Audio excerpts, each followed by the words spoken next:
Hey, Vinyl Community, Jeff here, and it is time for a collection update. Yes, this one was the most exciting, and I forget exactly why I looked this up, but I did something. It had to have been in one of my recent videos where I showed a Saxon album, and so I went. I don't know, some reason I looked up to get a copy of Battering Ram. This is Saxon's 2015 album. It's an excellent album. I remember when this came out.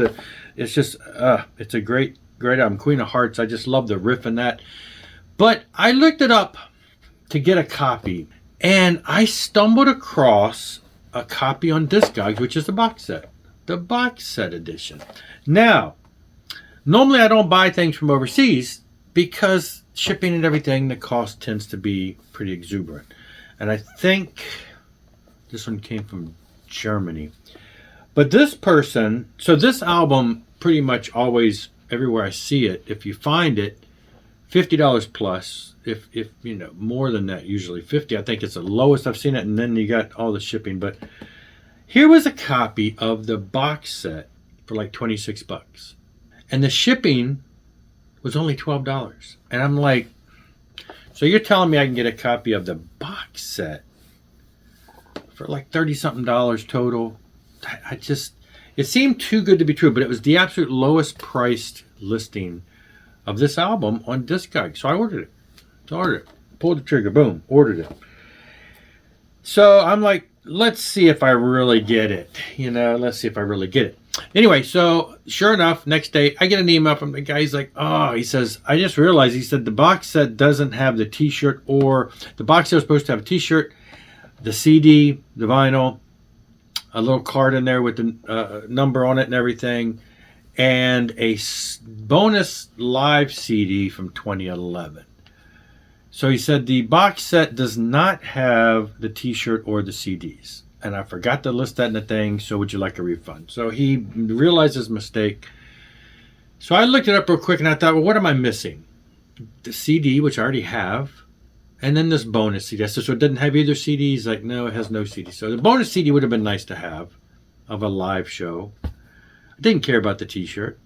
The price was still cheaper than the regular vinyl at most places. I said, well, if the vinyl's still in good condition, I'll go ahead. I'll take it. You know, it's still only $25 with a little bit of shipping. He said, yeah, the vinyl is. And the vinyl it's like in mint condition. So what I got, and the box itself is nice. So what I got is the actual box, the vinyl, and then the little card inside. Oh, it's a big card. So really I bought a copy of Battering Ram vinyl. Here's the thing. The CD it came with, the version of the CD it came with, is the exact CD that I have. It's in the, whatever they call these cardboard cases. This is exactly the one that would have been in there. So the only thing I'm really missing from the box set is the t-shirt and the bonus disc. I went online, downloaded the bonus disc, so I have the live shows digitally, the live show digitally. This is the exact CD. You could put it right in the box. That's what came with it. The vinyl is, you know, it's like, it's near mint. I don't think it's ever been played.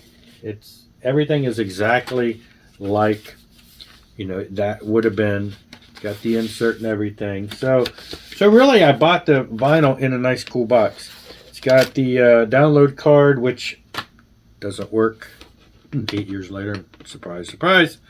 And then it's got this, it's not, like I say, it's not a little card, but it's a big card saying, you know, what you've got, limited edition. I've got number 1461 of this particular collection. It's just a regular box. So yeah, so I picked up a copy of the vinyl release of Battering Ram, absolutely phenomenal album, in a box for about the same price as I could pay for just the album. So I was thrilled to have that. And like I said, I already had the CD from years ago, so even before I collected the vinyl, so I got that. Anyway, up next, and this one was another one of those, this was an Amazon price drop, Twisted Sister's Greatest Hits. It's been released on vinyl at certain times. I did not realize that this actually was a 2022 reissue. I just had it in my cart that I was looking for a vinyl copy. It popped in.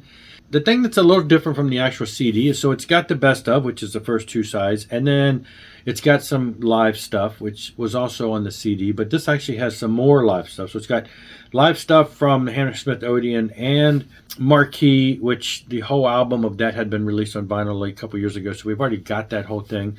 Hammersmith Odeon is a whole separate CD, but it's got some.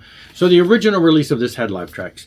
But then this also has some live from Astoria stuff. So the D side is live from Astoria, which again was a DVD CD set that came out back in whatever mid 2000s from their 2004 tour, I believe, reunion tour. So it's got some photos in there which look to be from that era, not from the original.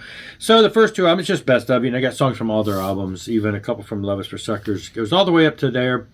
It is on a color, cool looking gold. Call it gold. I call it yellow, whatever you want to call it. It's kind of a translucent yellow. 2 records. Now I read some reviews on this. It's a Friday Music release, so in typical Friday Music fashion, which is about how most every reissue I've got from Friday Music, the cover is just total crap. They basically look like they took a CD and blew it up. You can see the pixelization of, you can see it's like almost like a halftone because it's slightly pixelized. And then they added this Tear It Loose Studio and Live. They added that, and it's super crisp and clean. So that looks beautiful compared to the logo around it and everything else, which, it's just... it's not the most horrible. It's not like dark like some other covers or whatever, but you can tell they didn't put a lot of money in getting high resolution copy of that cover. They could have, reproduced it. The inside looks fine. The pictures in there are fine. The pictures on the back are same thing, probably just blown up from the CD. The words have been retypeset, and there's extra words on here. So that's the only negative. The other thing, I'd read some reviews on this, and people were saying the albums sound like garbage, that they sound horrible, it's a horrible pressing, blah, blah, blah, blah, blah. I found the albums to be perfect. I've never really had a vinyl sound quality issue with many of the Friday releases. I've never compared them side by side with something else, but I put this on and I didn't hear any. They were talking about noise and blah, blah, blah, and I thought they sounded perfectly fine. So that's the main thing. That's the most important thing. I'm not going to gripe too much, but it's as expected. The cover's a little subpar from what it should be, could be, and would be better off to have as would be. Anyway, but that's it. Just a couple of things there. Fun stuff. A couple little additions there to the collection, and I'll see you later. Rock on and rock on.